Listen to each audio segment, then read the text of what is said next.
Hello, my name is Zaen Alkazi. I am a postdoctoral candidate at the New Political Economy Initiative, or NPEI, at the Indian Institute of Technology, Bombay. Welcome to the third seminar of Economic Histories of the Global South. You can visit npei.in to learn more about the initiative and the seminar series. Today's seminar is the third of four seminars which take place online on the last Thursday of each month from February to May this year. Today, we have a paper presentation by Ruth Castel-Branco titled The Making of Mozambique's Working Class, Race, Empire, and Proletarianization. We will first have Ruth speak for 40 minutes, after which we will have comments by Dhiraj Kumar Nite for 15 minutes. Finally, we will have 25 minutes for a general discussion. If you would like to ask a question to any of the speakers, please type it out in the question and answer box at the bottom of your screen anytime during today's seminar. So we'll start with Ruth's paper. Ruth Castel-Branco is a senior researcher at the Southern Center for Inequality Studies, University of Witwatersrand. So Ruth, over to you. You have about 40 minutes. Thank you so much, Zaen and Sonal, for organizing this event, for the New Political Economy Initiative, for inviting me. I'm extremely excited to be able to share this paper with you and with others that are here joining the seminar, and to get feedback and really, help me think comparatively about the sort of dynamics of proletarianization and the political economy of work in the contemporary period. My name is Ruth Castel-Branco. As Zaen said, I'm at the Southern Center for Inequality Studies, which is in South Africa. But I am originally from Mozambique, and most of my research has centered on Mozambique. And this is a chapter that I'm trying to work into a book that I'm writing around the debates on redistribution, in which I argue against this kind of trend of anti-work politics and post-work utopian thinking that has captured the imagination of some left scholarship in the global north, but it's also found resonance in Southern Africa, given the high levels of unemployment. And ultimately, what the book tries to do is to try to expand our thinking on what sort of the definitions of work, class struggle, in fact, are, without assuming a kind of teleological or orthodox Marxist narrative, and understanding where the contradictions may lie. And so much of the rest of the book is thinking about sort of boundary identities, I guess, that are created out of the processes of informality. But I begin this piece sort of locating the process of proletarianization historically, and then thinking about what it concretely means in the contemporary period. In Mozambique, idioms abound about the social, economic, and the political relevance of the peasantry. Unlike speculators, criminals, bureaucrats, and researchers, camponeses, our word for peasants, are widely considered productive members of society. The food they cultivate is essential to sustaining the lives and livelihoods of both rural and urban dwellers, while the act of cultivation often offers a bridge between a contemporary and ancestral world. Of course, rain-fed cultivation involves a great deal of risk. One bad harvest, and you can lose everything and become poor forever. Indeed, few camponeses would wish the drudgery of manual cultivation on their children. Instead, they hope that their children will be able to secure decent work and have the money to hire someone else to cultivate their mashambas or fields. Mashamba is the word that we use for fields. Notably, I'll argue in this chapter, the desire for wage work is no more a rejection of the mashamba, of the field, than the desire to retain access to land is a rejection of wage work. After all, the mashamba is for life. No one can take it away from you. Well, with some notable exceptions. we have had a gradual process of expropriation. Now, despite a gradual decline in the labor share in agriculture, the National Institute of Statistics estimates that 2/3 of the economically active population in Mozambique are still peasants. While most peasants live in rural areas, nearly a quarter of the economically active population in urban centers are also classified as peasants. Notably, who constitutes a camponês is not entirely clear, for the term is used liberally to refer to landless laborers, petty commodities producers, and emerging capitalist farmers. In fact, some scholars like Chris Kramer and John Sender at SOAS would argue that this liberal use of camponês or peasant masks relations of exploitation and exclusion, because in truth, most camponeses struggle to subsist solely from their own production and readily engage in wage work.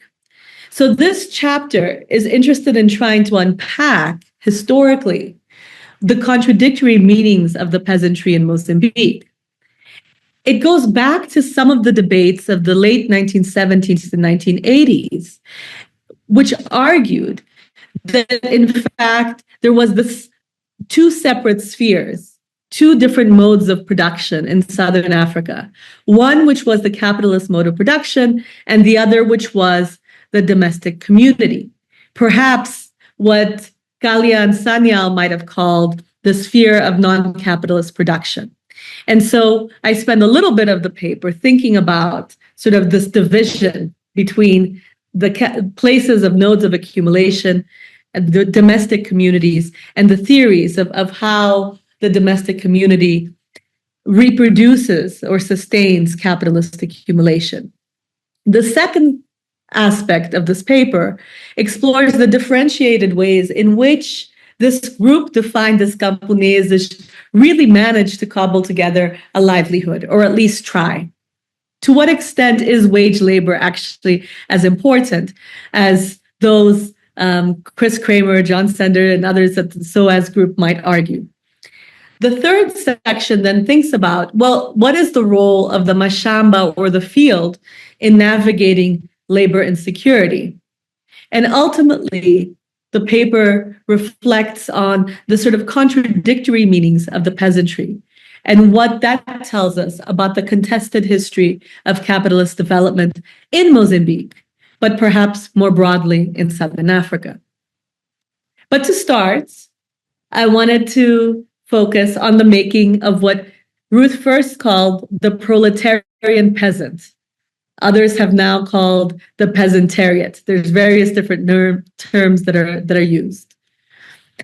Going back to 1981, the translation of a book by Claude Meillassoux called Maiden's Meal and Money, Capitalism and the Domestic Community. Meillassoux argued that Marx's theory of labor exploitation did not adequately capture the processes of capitalist development under conditions of colonial capitalism.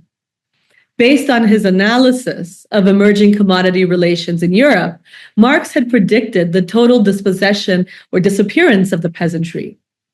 But this violent transformation of living labor into labor power, which formed the basis of proletarianization, did not fully capture the processes of capitalist development in many European empires.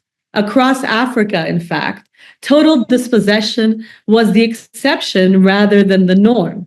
South Africa, of course, being one of the places where that exception took place. However, as the work of Mahmoud Mamdani and others shows, colonial regimes preferred to preserve areas under communal land tenure ruled indirectly by customary law, rather than dispossess the peasantry entirely, and in this way offset the cost of social reproduction onto the domestic community or the labor reserves. During periods of labor scarcity, then, Black men were compelled through brute force, the imposition of taxes, the restriction on autonomous economic activities, and control over labor mobility, they were propelled into the capitalist economy, while during periods of labor surplus, they were thrust back into the domestic community, into these labor reserves. For Meyasu, the domestic community constituted, and the capitalist economy constituted separate, even if articulated, modes of production. And this is a tradition that would be continued by other South African prominent scholars of that period, including Harold Walpe and Martin Legasic, who thought about the articulation of modes of production, but considered them fundamentally different modes of production. Women were engaged in the biological, social, and generational work within the domestic community, while men were incorporated within the capitalist economy through commodity production. But this dualist approach reduced women's role to the realm of unpaid care work in many ways, ignoring the myriad ways in which women were contributing directly to capital accumulation, including through commodified activities. So in Mozambique, for instance, we had a forced labor regime of forced cropping, in which it was women and not men that had to produce cotton for sale to concessionary Portuguese companies to feed the textile mills in Lisbon and beyond, right? That was critical to the process of colonial capitalist development in Mozambique, and women were very much at its center. Furthermore, it failed to grasp how the organization of production shaped the forms of social reproduction. In other words, that the domestic community too, and the gender division of labor within the domestic community too, was being renegotiated through this imposition of a migrant labor system. And finally, it overdetermined the power of colonialism. It treated the existence of the labor reserves as functional to capital, and that's the outcome of what capital wants. But what capital wants, capital doesn't always get. And in fact, the long history of resistance in Mozambique showed that colonial capital wasn't able to even pacify and exert total control over the Mozambican territory until after World War I. In other words, as Mafeje and other African scholars argued, the reserves were as much a product of African resistance to colonialism as they were functional to capitalist accumulation. However, the point still remained that for Meyasu, there would be a breaking point, a point at which the domestic community itself would be cannibalized, because the forms of extraction and exploitation were so profound, and the socialization of social reproduction non-existent, that at some point these reserves would buckle, that whatever balance had been created through the process of colonial capitalism would eventually become too fragmented and would disappear. And this was the concern of the late 1970s, was what they saw as the impending crisis of social reproduction. This was also the period when Mozambique gained independence. It was 1975. And the new liberation government hoped that, in fact, there could be a transformation, not only in the organization of production, but also in the terms of redistribution. That liberation would result in the elimination of a racialized dual labor regime, which guaranteed a small number of people in the colonial period what was defined as non-indigenous rights, access to unions, social security, some level of welfare, and provided absolutely nothing for the majority of people who were defined under the Portuguese colonial regime as indigenous. Following independence in 1975, then, Mozambique was declared a socialist government, and the new constitution envisioned the elimination of the structures of colonial and traditional oppression and exploitation, the strengthening of popular democracy, and the creation of the material and ideological basis for a socialist society. In rural areas, colonial plantations were transformed into state farms. Settler farms were turned into popular fields or farms, mashambas. Shops the distribution shops in the countryside were transformed into cooperatives. However, Frelimo, the liberation movement, transformative agenda was undermined by a combination of factors. Mozambique's subordinate position in the global economy, the war of destabilization, which was waged by the white minority governments of apartheid South Africa and Rhodesian Zimbabwe, and the internal contradictions of Frelimo's socialist policies, which ultimately ended up alienating the peasantry. And as in many post-colonial states, the chief objective of agricultural policy during this period was to accumulate surplus and generate foreign exchange through agricultural exports to advance a process of state-led industrialization. But as the work of Varigi, Beverly Silver, and others shows, this dream of industrial convergence never materialized.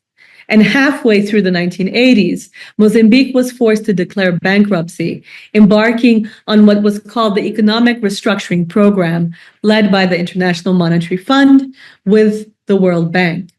As other structural adjustment programs, it involved the liberalization and deregulation of the economy, the reduction of public expenditure, and the privatization of public enterprises which had been nationalized during the post-colonial period.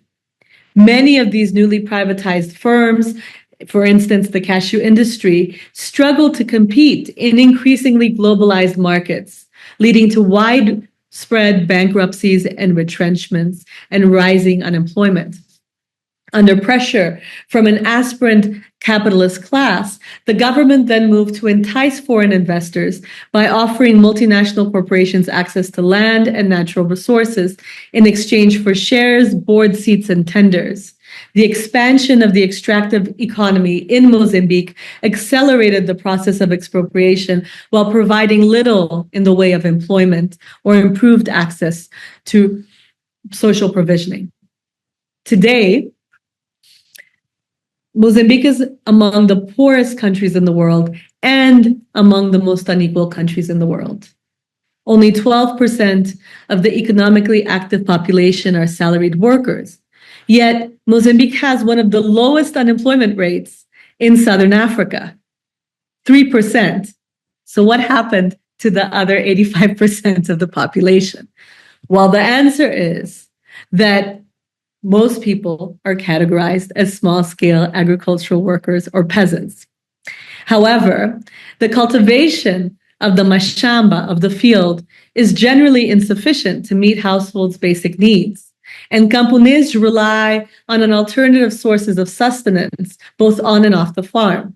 The most common are what they call biscate, or side hustles, which consist of very short-term informal employment contracts, often negotiated under duress, remunerated on a task-by-task basis, and sometimes in kind.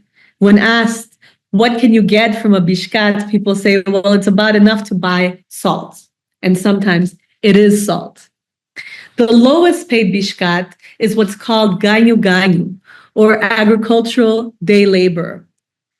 The second alternative form of income are what are called community volunteers.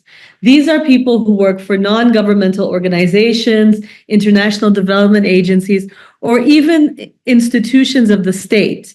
They are your alphabetization person, your agricultural extension officer, who's working on a somewhat volunteer basis, a representative of the health ministry, but that isn't actually in the public service. So these volunteer categories emerged out of the imposition of austerity measures in Mozambique and the rollback of state presence at the local level. And they end up being what are considered the side hustle for people who like to be social. The length of the contract, type of payment, and intensity of work varies widely in this. Many camponeses also engage in what could be meaningfully considered own account activities, brewing traditional beer for sale to the local community, building latrines, other kinds of activities that can be done using the natural resources around. But what gets lost in all of this is the process of social differentiation. If a camponês is both a landless laborer and a petty commodity producer and a commercial farmer, how do these actually operate, and what is the relationship between them? And so here, I'd like to turn to three stories. One is Zaida, who's a near landless camponesa in southern Mozambique, which is a semi-arid area with one of the least productive or least productive rates of agricultural production. The second will be a couple, Rosalina and Roberto, who are petty commodity producers in a much more fertile area of Mozambique, and who are able to commercialize as well as to save some of their seed for their silos. And the third is a commercial farmer. And what I hope to get out of these three stories is to understand what factors shape actually who's able to make it and who's not, and where does wage work then intersect with the various strategies of cultivation. So Zaida is a single mother of six in the village of Timan in the district of Inhassoro, which incidentally is also where the Sasol gas processing facility is located. Inhassoro is a sparsely populated semi-arid area with a long history of migrant wage labor. The rainy season typically runs from October to March, but in recent years, the rains have been so unpredictable that all that seems certain is the saying, it doesn't rain, and when it rains, it's only to destroy. The village sits flush against the South African petrochemical giant Sasol gas processing facility. When Sasol began construction, villagers were promised jobs, services, and development in exchange for relocating their fields. But these promises never came to fruition. In response to community protests, Sasol established the Community Liaison Forum to hire local workers. However, villagers maintain that this local forum is little more than a smokescreen. Jobs are limited, short-term, low-paid, and restricted to menial positions such as guards, gardeners, and domestic workers. Furthermore, villagers remain disconnected from the electricity and water grid. Disillusioned, they blame the petrochemical giant for the low and irregular rains. Before Sasol, there was rain. Now all we see is smoke. Now, Zaida's husband is a construction worker in Johannesburg, where I am now based. So she has to tend to her fields alone. The clearing and tilling usually takes place in September and October, planting in November after the third heavy rains. Newly cleared fields are planted with maize, followed in the second year by beans and cassava, and in the third by peanuts. After germination comes the work of weeding, which continues until harvest. Back when her husband was a mine worker in South Africa, she could afford to hire day labor during peak periods of the agricultural cycle. However, when her husband switched to construction, or was retrenched and switched to construction, remittances became increasingly irregular, and she herself was forced to take up day labor work. Then there was a drought. That cycle, she only produced 540 kilos of beans, 360 kilos of peanuts, sorghum, and a few bushels of cassava, which was hardly enough to fill her silo, let alone to save for seed and sell. So Zaida is forced to turn to what she calls the men of money.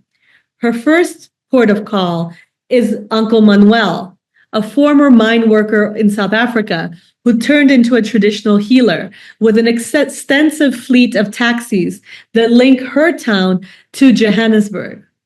Cultivating patronage relationships with men of money is key to weathering the vagaries of the weather, the plagues, and the market, but it comes at a considerable cost.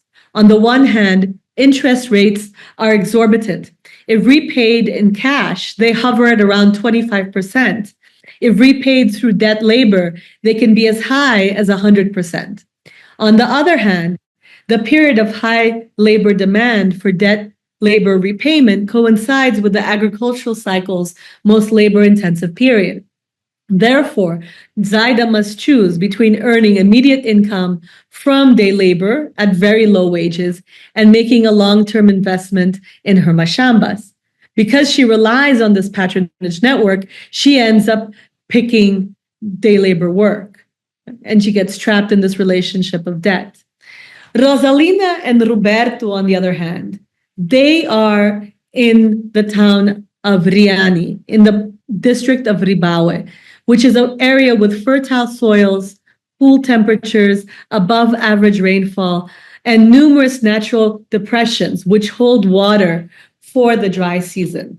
You can plant anything and it will grow, insist wide-eyed officials. The rainy season typically runs from November to April, though here too the rains have become increasingly irregular. Rosalina never imagined that she would be a camponesa, but her dreams were cut short by the Civil War. She'd always dreamt that she would become a teacher, to live well, and in her words, be classy. Yet here she is cultivating. Her family doesn't come from that specific area. They were forced to move there during the war. And as a result, she is forced to rent land from various different types of landowners.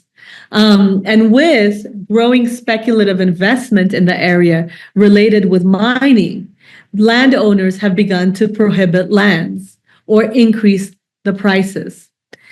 Nonetheless, the couple tries to get by. They cultivate their mashambas together, which challenges prevailing ideas that women cultivate and men go and do something else. Ultimately, Rosalina points out how couples decide to organize production depends on their relationship. Rosalina and Roberto's chief challenge is the volatility of the markets. In 2016-17, for instance, they decided to plant what we call the boar bean rather than tobacco due to its record prices. However, the only importer of Mozambique's boar bean is India. I think that it's used to make dal. And that year, India had a bumper crop and imposed import quotas. In the absence of a functional marketing board in Mozambique to guarantee prices, the boar beans price plummeted from 40 meticais a kilo to 2 overnight. Furious, some camponeses set their fields alight, only to be arrested by the government on accusations of burning food. The police argued that burning food is illegal. They had expected to make 50,000 meticais at the end of the agricultural cycle, but ultimately they made just over 2. Abel is a more successful commercial farmer. He established a farming colony in the mountainous region, the formerly virgin forest on the foothills of Monte Namicunha. Now, he located this area by tracking illegal loggers. The only place where there are no mashambas, no owners of land, is up in the mountains, he explained, where you must fight with the elephants, the monkeys, and the rats.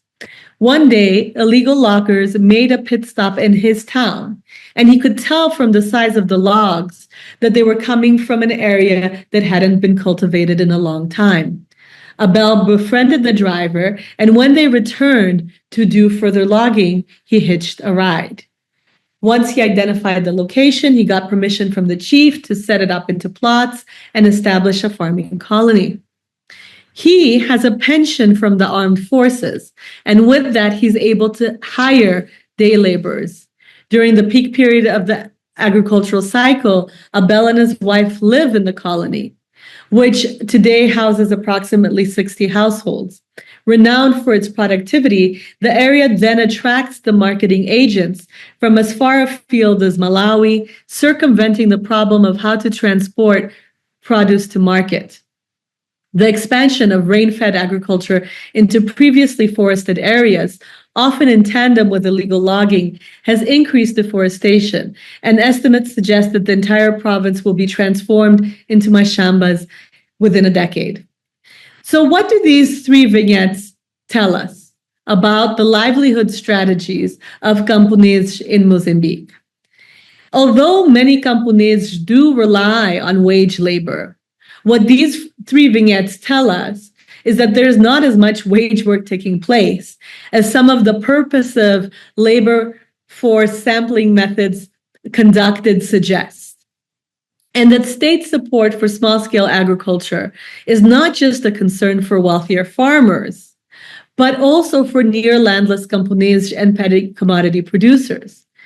Nevertheless, many landless farmers are skeptical of initiatives such as agricultural cooperatives and associations because they tend to be dominated by politically connected men who are fairly well-off commercial farmers and who draw on these cooperative structures for individual accumulation. Nevertheless, it's important to recognize that in Mozambique, the cultivation of the field is considered one of the most meaningful activities, particularly in agriculturally productive areas. Indeed, it's not unusual to hear the mashamba is for life. There are three criteria which camponeses, when asked, used to evaluate the relative meaningfulness of various activities that they performed. Sustenance, or the ability for an activity to meet their reproductive needs, that's one. Autonomy, or the power to define what activity to undertake, how to undertake it, and for whom, that's two. And social recognition, that's the third one. Now, mashamba cultivation provides an important source of sustenance, even for those in formal employment. In fact, in the research, I found that you had public sector employees whose low wages were subsidized through own agricultural production. In terms of autonomy, mashamba cultivation ranks highly. Of course, camponeses cannot control all aspects of the labor process. The rains, the plagues, depend on the whims of God, access to land on ancestral ties, and the price of cash crops on international commodity markets.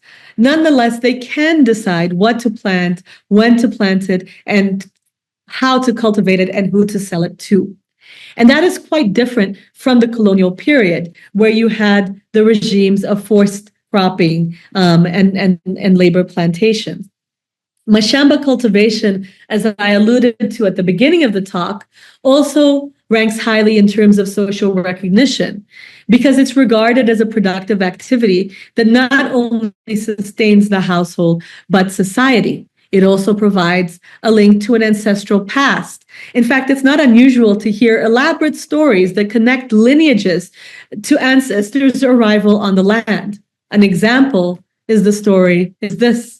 There was a snake living in a spring with boiling water beating drums. The chief of Timan told me about the arrival of his ancestors. When they began to cultivate, the snake disappeared and the beating stopped. This idea that when the snake disappears and the farming starts is the moment when a group is able to establish its lineage and its control over land is powerful not only in certain areas of Mozambique, but across southern Africa. Having said that, cultivation of the mashamba also involves hard, physical, and dirty labor. And young men in particular are increasingly reluctant to embrace the hoe. While Gersiu, a high school graduate, reveres the mashamba, he has no intention of tilling the soil under the scorching sun. Instead, he hopes that his girlfriend may become a committed camponesa. If I had a choice between a woman who works in the office or a woman who works in the mashamba, I'll pick the woman who works in the mashamba because she's productive. However, his girlfriend, who has also gone through the secondary school system, has dreams of becoming an investigative journalist. While she also reveres the mashamba, she hopes that she'll be able to get a job and hire day labor work to perform the traditional role that has been ascribed to her. So in some ways, the mashamba is venerated by all, but despised by those who cannot escape the drudgery of cultivation. So this then brings me to the question, if this is still the dominant form of work in Mozambique, what does that mean for class relations and for the basis of class struggle? The protests in Mozambique that took place last year showed what happens when you don't have an organized progressive movement. On the one hand, the farmers' associations fight over around struggles for land, right? And have been able to successfully push back against attempts, for instance, by Brazilian multinational corporations to expropriate land for mass industrial agriculture. But the demands that they put forward are not demands that represent the interests of the working classes of rural Mozambique, of the day laborers, right? They're demands that represent the interests of aspiring commercial farmers. On the other hand, trade unions, which are another group of mass-based organizations, do not represent agricultural workers at all. They are focused solely on the industrial working classes. And so the question remains, while there is class struggle taking place that is the product of social differentiation in the countryside, how that consolidates into the kind of political movement that can advance progressive politics at this point is very unclear. So I think I'm going to leave it there. Thank you so much. Okay, thanks so much, Ruth, for a really fascinating paper. So we'll move straight on to Dhiraj's comments. So Dhiraj Kumar Nite is currently a faculty member at Ambedkar University, Delhi, and has been a senior research associate at the University of Johannesburg. He specializes in the history of well-being and labor relations. His various journal articles and book chapters contribute to the study of well-being, labor relations, skill development, and entrepreneurial practices in the mining and construction sectors. So, Dhiraj, you have about 15 to 20 minutes. Yeah. Thanks, Jan. And good evening to all. What you have presented today reminds me that it broadly overlaps with what we also see in India, or many countries in the global south in particular, which could not make so-called classical transition into the industrial economy and remained preeminently agrarian society, even if not the agrarian economy.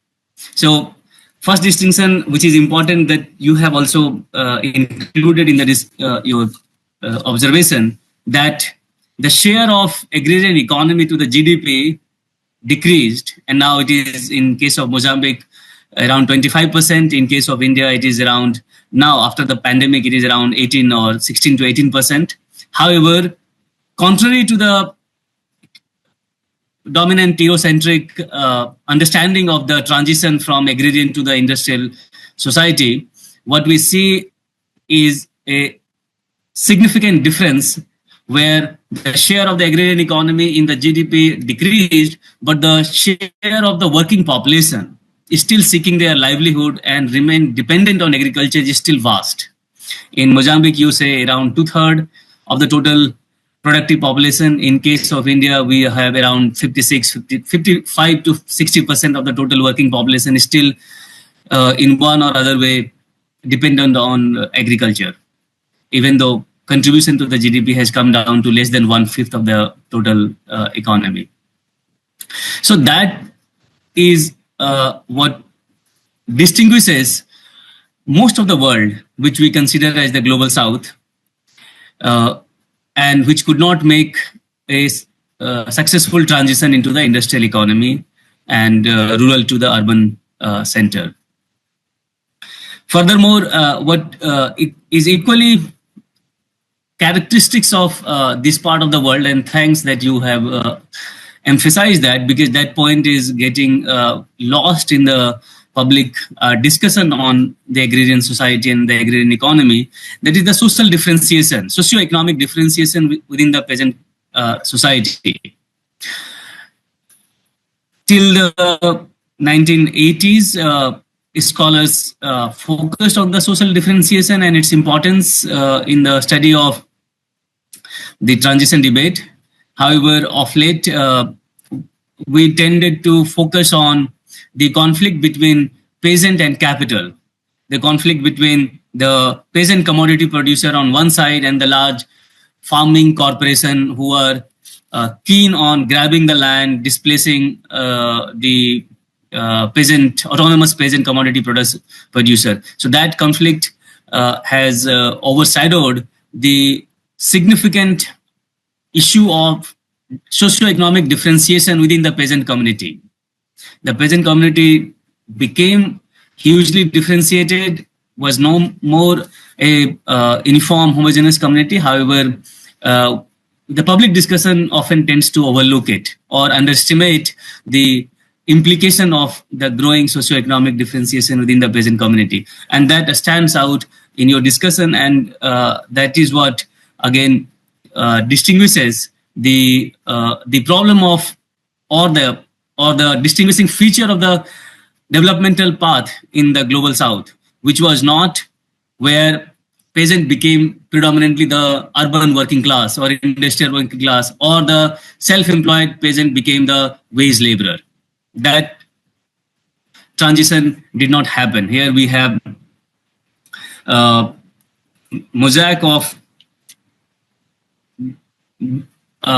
socio-economically differentiated peasant in terms of the class, in terms of ethnicity, in terms of, in case of India, caste, in case of South Africa, race, and also the gender aspect that you have significantly foregrounded. And I will come back to that very soon, is another important point of that socioeconomic differentiation within the peasant community and its implication for the social standing of women in the peasant community. Now, these are the issues that overlap in many countries, usually described as the developing countries or global south, not known for significant industrial transformation, and having this complexity where the bulk of population is still drawing their livelihood in one or other way from agriculture. And the last that I also find quite distinguishing and different from the Eurocentric view of the transition model, that's the fact that we need to avoid the simplification of separating the peasant from wage laborer. Here, in the same peasant families, we have the scenario where either some members continue to pursue farming and some other members migrate to the urban center, industrial center to perform wage work. So it is a situation which could be described as the continuum of peasant come wage labor. And in some cases, we do have seasonal migration where the same person would come back to the countryside to perform agricultural work during the agricultural season, and in the non-agricultural season, they would migrate to the nearby urban industrial centers to perform non-agricultural wage work. So this mixed livelihood scenario again characterizes most of the third world agrarian societies and the bulk of the population, and complicates the discussion. And what I find quite interesting in your presentation and the paper or a chapter that is supposed to be one of the chapters in your book is that these are not exceptions. Normally, we find that the distinguishing features of the third world economies are described as the exception, as if inability of these countries to make a transition along the line that Western European countries and some of the non-European countries like America or Japan managed to make. Whereas the fact of the matter is that the most of the countries in the world actually could not make that transition. Actually, they do have these kind of features of their livelihood strategy, of the path of their development. In another word, these are the predominant forms of livelihood pursuit in most part of the world. Now, if we accept this, then what is the implication of it for some of the theoretical models of analysis that we do have? And here I find that some attempts could be made. So your discussion on critiquing the evolutionist discussion on mode of production or the development model is a fruitful exercise. However, I would urge you or persuade you now to consider that now if the case that you presented here is different from the Eurocentric or Anglo or let's say the standard model of transition from agriculture to industry, from peasantry to the industrial working class or rural to urban working class, if it is squarely different from that and therefore doesn't fit into the evolutionist model of development, then what does it offer for designing a development model, for designing a alternative theory or alternative conceptualization of development pattern? Furthermore, if we look at the fact that you have beautifully underlined 4 or 5 factors that have influence or that exert influence on the prospect of income generation in these societies. One, which is admirable effort, that is the ecological specificity. I'm saying it is admirable effort because in many other works, ecological specificity having significant bearing on the income prospect is flattened out. But in your case, you have paid very close attention to that. So ecological specificity, whether it is semi-arid area, forest area, or better irrigated area, etc., that is one factor. Market vicissitude, and then the investment pattern, and fourth is a state support.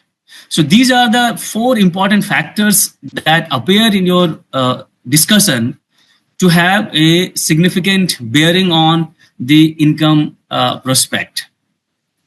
Now, given the developmental pattern that we have laid out here and the identification of these 4 significant factors to have bearing on the income prospect, the prospect of development, can you suggest or consider on sharpening your conceptualization to pinpoint on the on the correlations between these 4 factors, to understand that what could be managed in different ways than the way it is managed at this moment in let's say over the last 20-30 years in case of Mozambique, to make a change, to bring about a change. And this has a very close relationship with your concluding observations, where you say that the small commodity producers suspect the role of cooperatives. The farmers organizations that exist in Mozambique do have their focus on only large farmers, large commercial farmers, whereas the trade unions are preoccupied with only the urban wage workers. So if that's the problem, and let's say attempts are made to organize the low income peasant population, then how would they deal with those four factors that you have laid down, that you have identified to have a significant bearing on their livelihood opportunities, income generating possibility? So that's one question that I will persuade you to come back in order to make use of what you have just described to help frame an alternative development model. The second, which is very significant intervention in your paper, that is the gender aspect of the peasant community, which is often either underestimated or overlooked.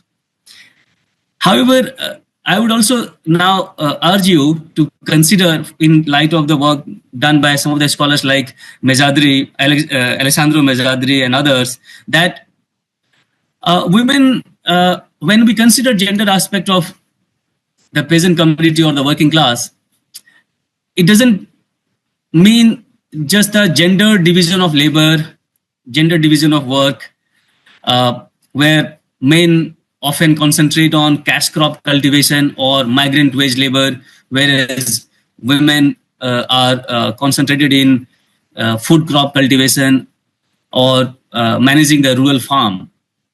What about the important role played by women in which is known as the reproductive labor, and the relationship of the reproductive labor performed by women for their socioeconomic standing?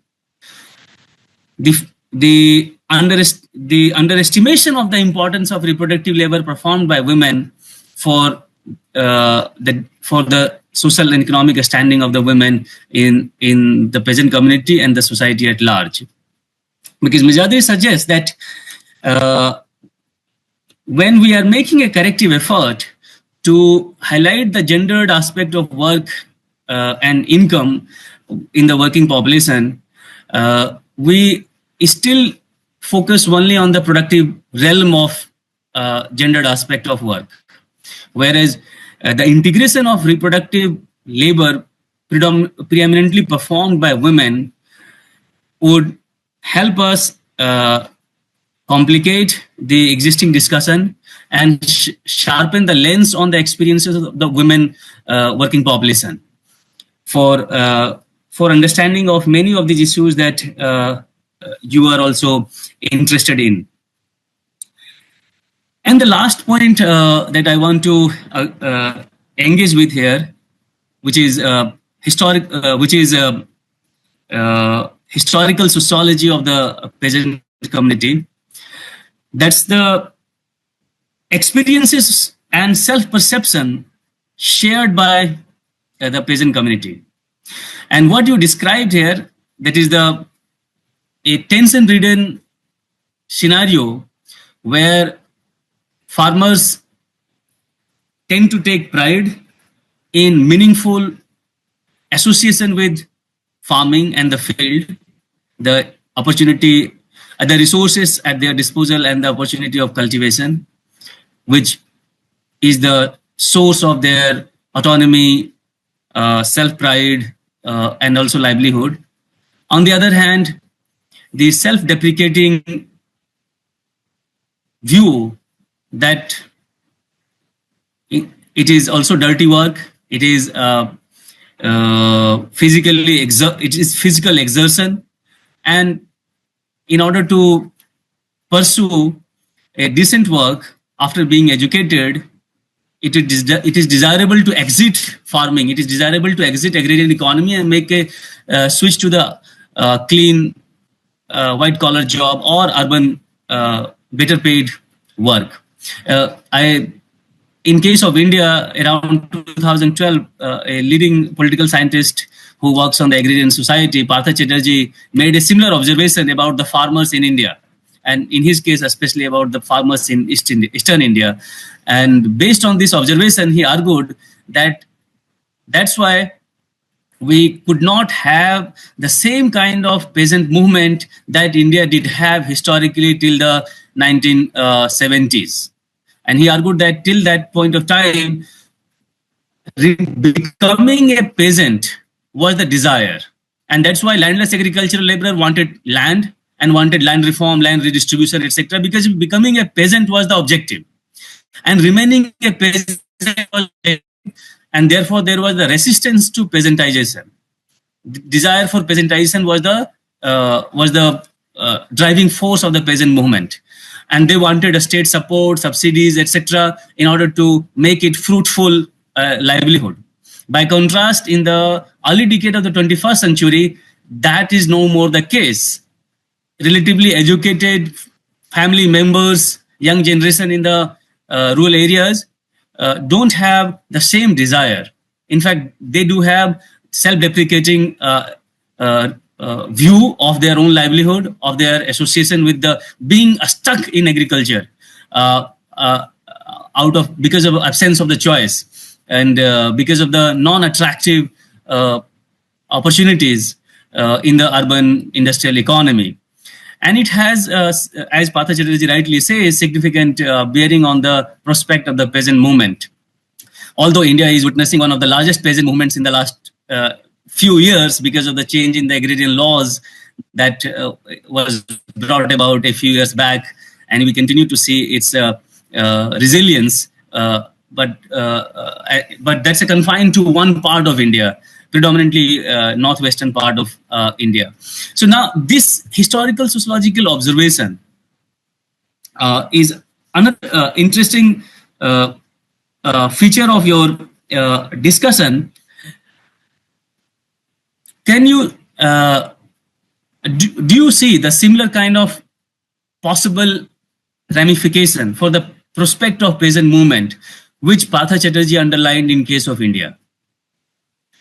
Because of this tension-ridden dual experiences shared by the peasant community.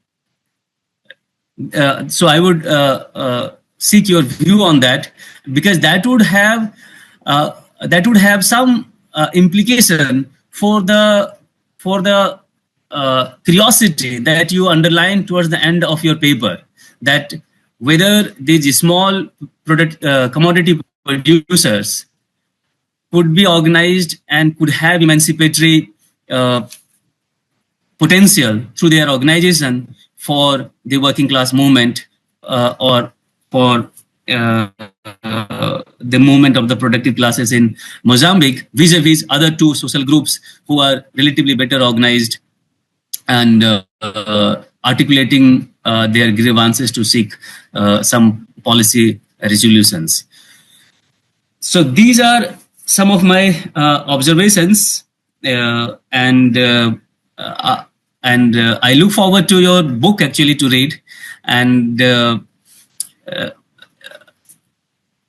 in response to one particular question that I find in the chat box, I would just quickly comment on that.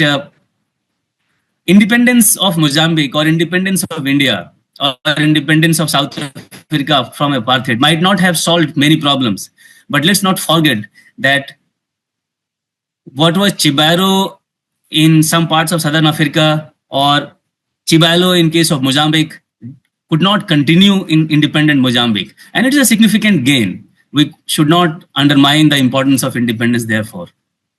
So I will stop here. Thank you for giving me this opportunity and have an engagement with Ruth, and look forward to your book. Thank you so much, Dhiraj. Before we move on to the questions, of which we have many, Ruth, would you like to take 5 minutes to respond to Dhiraj's points? Thank you so much. I'm not going to respond to most of them because I think that there are things that are extremely useful in rethinking the paper as it is and sharpening pieces of it. And I would say, you raise two questions that I just would want to engage with now. One which is around this debate on, on the kind of contingency of proletarianization, I suppose. And I think one of the questions that is underlying is, well, what is the point of this debate? How does this help us theoretically, empirically, politically? And it's what's true is that as I wrote this piece, I had various moving targets in terms of who I was engaging with. So on the one hand, I wanted to lift up sort of the importance of wage labor, and thus of debates around rural unemployment, which in the Mozambican context are sort of hidden, while at the same time highlighting the importance of land struggles in the context of the type of labor regime we have in Mozambique, which is a very precarious and low wage one. And so that in some ways there's a politics there to that. And I think that this comes then to this last point that you made around what are people's imaginaries. And one thing that I don't think mentioned is that land struggles are still the primary source of conflict in Mozambique. You don't see people protesting, for instance, around social grants or cash transfers or redistribution necessarily, like you would in South Africa, where you had that round of service delivery protests, right? That's very rare in the Mozambican context. But debates around land and fights against dispossession are very important still to the politics, particularly in the countryside. And I think it's rooted in the kind of ambiguity that you're highlighting, this historical period. Certainly, in the period when the colonial regime was imposing forced labor, what people would have much rather done is be small-scale or agricultural farmers, be peasant farmers. They were fighting for that. And that was an essential part, actually, of the basis of the anti-colonial struggle. But towards the end of the colonial period, there's been enough processes of dispossession that there is a desire for employment, and there is this desire for, I think there was a political impetus also among the liberation movement. The hope was that those benefits that would have been for the small minority settler class could be generalized to the population through some process of industrial convergence and structural transformation and so on. And so the dream became another one. But it is, it would be useful to kind of look at the tensions between the sort of political demands and how that actually operates in terms of sociology and aspirations and so on. So thank you for that. And I think I'll leave it there. But thanks for very generous and thought-provoking comments. Okay, thanks, Ruth. So I'm going to just pick up some of the questions from the question and answer box. And a lot of them are to both Ruth and Dhiraj. So maybe you can take them in turn. So the first question is by Priyamvada Ganguly. Priyamvada asks, do Ruth and Dhiraj's interventions tell us something more broadly about the differences between British and Portuguese colonialism and their respective imperial modes of control? The second question, I'm just going to pick up one of the questions asked by Sai Balaji, which is connected to this one, which is what was the role of race and caste respectively in shaping the labor force and the labor movement in Mozambique and India? And the third question we can, I'll just shorten it. It's from Vasudha Agarwal. So how did the peasant/wage laborer figure, and especially the aspect of forced labor in colonial Mozambique, shape the labor movement? Also, did the local labor movement have a connection with the labor movement among miners in the Rand in South Africa due to the migration of Mozambican labor there? And Vasudha asked the same question to Dhiraj. How does this compare with the labor movement in the mines in India? Are workers still connected to the land in a similar way? And if so, how has this shaped the local labor movement? Dhiraj, would you like to take these questions until we have Ruth back with us? That'd be okay? I think some of the questions that Ruth can address, I will leave that aside. So to begin with the last question, which Priyambara has asked, do Ruth and Dhiraj's intervention tell us something more broadly about the differences between British and Portuguese colonialism and their respective modes of labor control?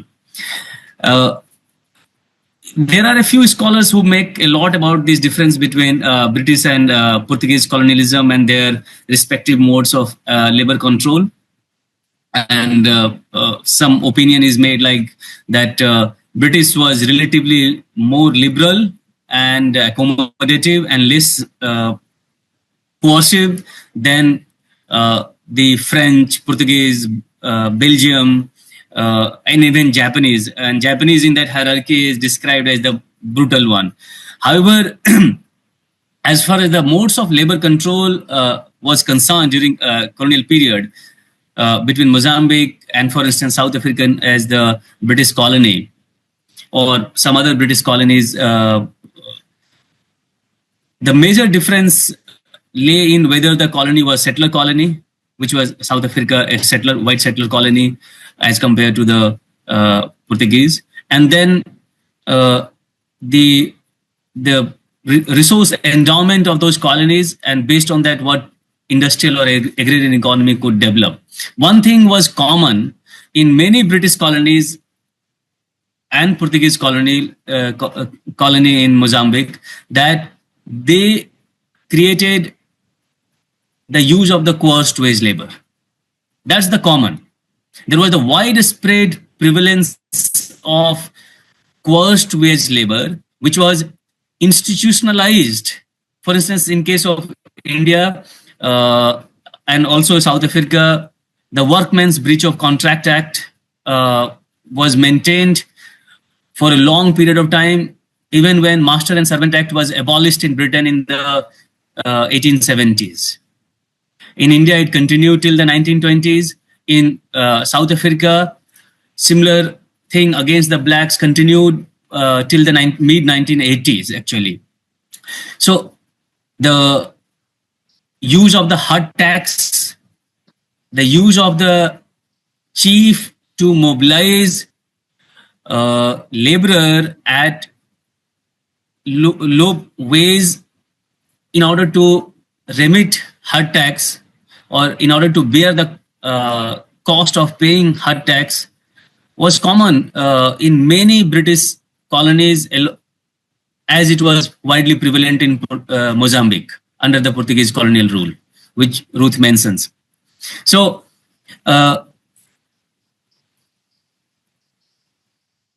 therefore, I would suggest that we should not, we should avoid making a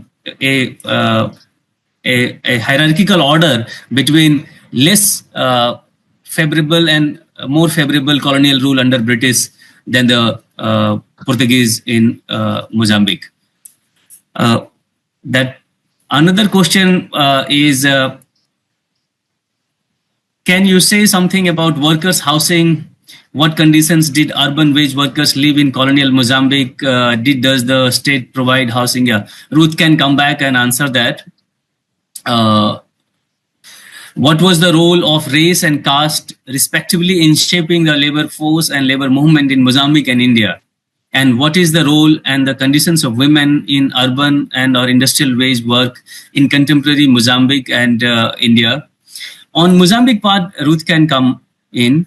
On Indian part, and to an extent its similarity with Mozambique, I can tell you that race and caste played a significant role in shaping the labor force, labor movement in both Mozambique and India. Race, caste was the preeminent factor in case of India that Indian scholars, students of Indian history are aware of. Race was equally a factor, even in case of India. You may know that till the early 1920s, there was the race-based exclusion of Indians, native Indians, from some of the so-called skilled, intelligent job. Like in the railways, Indians were excluded from becoming even the railway guard and railway driver, because it was considered to be a job of intelligent, skilled person, which native Indians lacked. Anglo Indians were allowed, but the rest of the Indians were excluded. Only in the 1920s, the struggle for Indianization and the fact that the British wanted to reduce the cost of the economy, which was which was high because the wages paid to the European workers coming from Britain to India was very high, and therefore a shift occurred, and these so-called intelligent, skilled jobs were opened up for the native Indians. But in Mozambique and in Southern Africa, race was a significant division, and Ruth also observes in her paper that that large farms were under the control of the white farmers, but skilled job, professional jobs were reserved for the white population, white race. So now women similarly.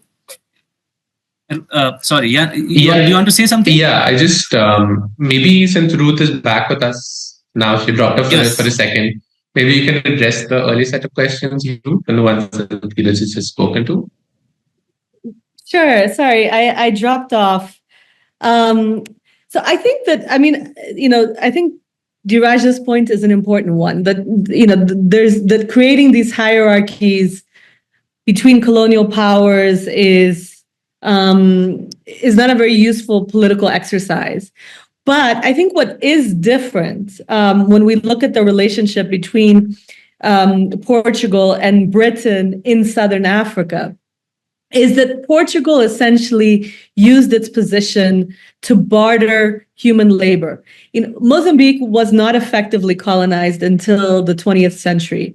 The elite of Mozambique until then was actually this mixed Afro-Indian bourgeoisie, because of course, Mozambique was embedded in a whole other political economy, which was around the Indian Ocean trade, including the slave trade, the ivory trade, and so on, that had bred various other forms of elite that were connected in various ways with the Portuguese, but with the Portuguese didn't hold power too. And in fact, the process of racialization in Mozambique was one that was contingent. In the beginning, the Portuguese differentiated between indigenous and non-indigenous.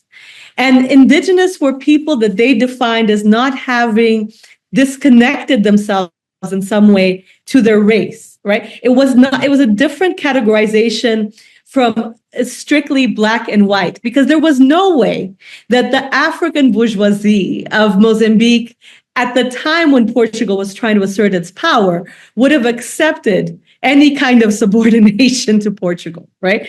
And so you see a kind of evolving making of race as Portugal consolidates its control. And one of the key mechanisms through which it was able to do that was forced labor. And over time, all people of African descent could be pulled into 6 months of forced labor on public works, in the military, in extremely violent positions.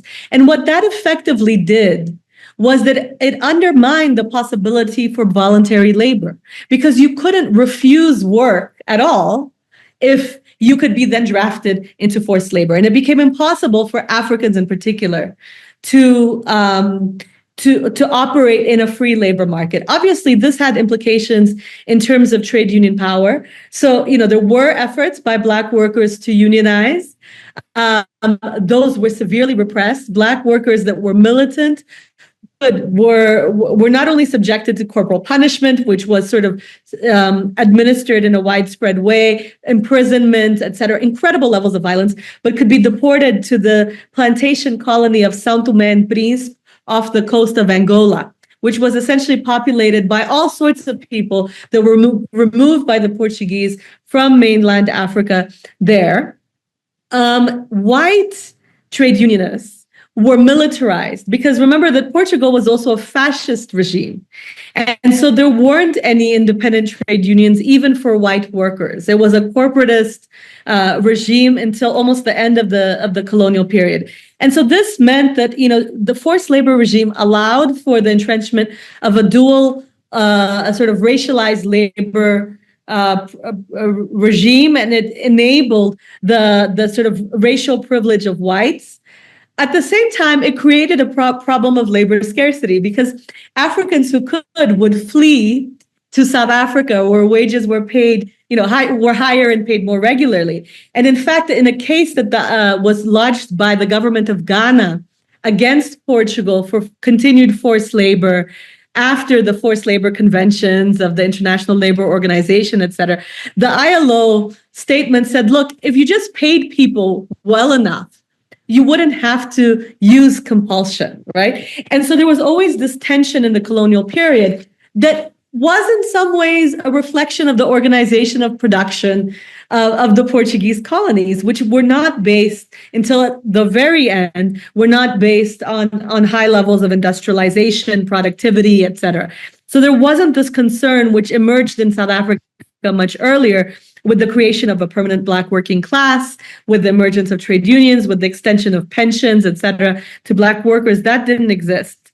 And so I think, to the first question, decolonization had a tremendous impact on the lives of people. There's no question about it. What it didn't do was create that kind of vision of industrial convergence that would generalize what had been the racial privilege of whites to everybody else. What is the influence of South African trade unions? I think there's always been a tension, as well as some collaboration. Certainly, the South African trade unions were, they were, for instance, present in the case of the forced labor convention against Portugal that was lodged at the ILO by the government of Ghana. But there was a lot of competition on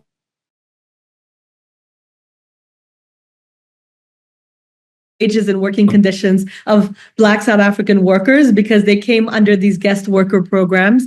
And on the other hand, post-independence, South Africa was busy competing with Mozambique for advantage over a range of issues. And in fact, today there's significant distrust between the South African and the Mozambican trade union movement.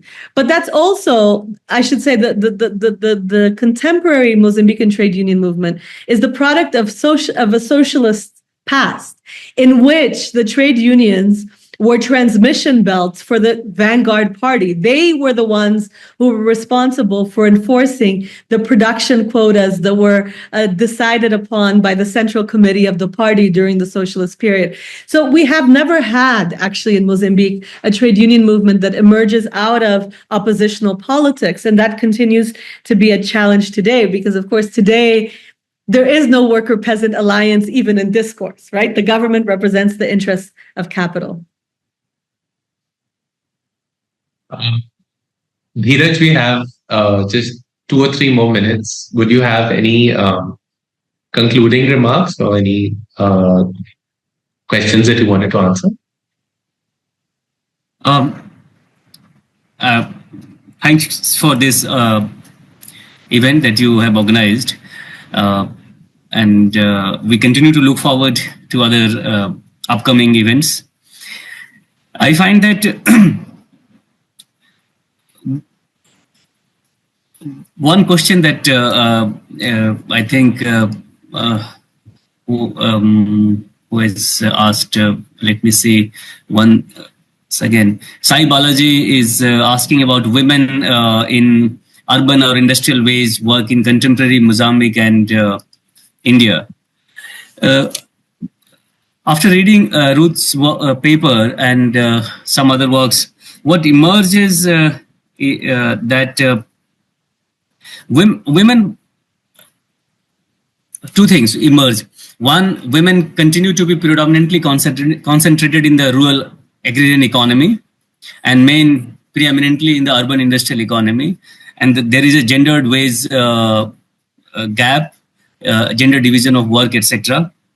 However, in India, we definitely know from several works that most working women are subjected to subjected to the exploitation as cheap labor, as low paid labor within the family enterprise, and as soon as they become unionized, or as soon as they become assertive to secure some parity in wages, they are replaced by another set of migrant, either men worker or by the migrant vulnerable women worker. So this is the widespread tendency, that treating of women along the gender division of work, wage, and at the same time their preferences when they suit the requirement of cheap labor. And this is common even in Mozambique, if I'm not wrong, isn't it, Ruth?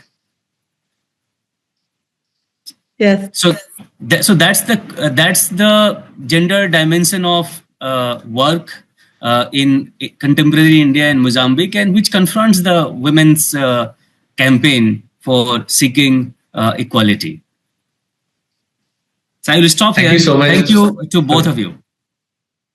Thanks so much, Dhiraj, and thank you so much, Ruth, for a wonderfully productive discussion.